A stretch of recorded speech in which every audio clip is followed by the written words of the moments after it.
ਦਰ ਤੇਰੇ ਤੇ ਮੈੜੀਆਂ ਕਰਸਾਂ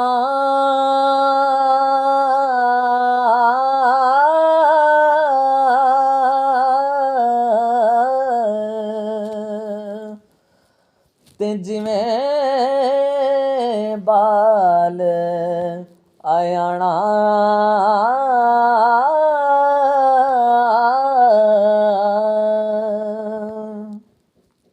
ਇੱਕ ਨਿੱਕੀ ਜਿਹੀ ਜ਼ਿੱਦ ਕਰ ਬੈਠਾ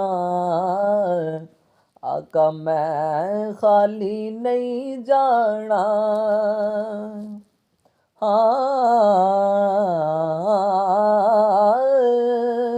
ਇੱਕ ਨਿੱਕੀ ਜਿਹੀ ਜ਼ਿੱਦ ਕਰ ਬੈਠਾ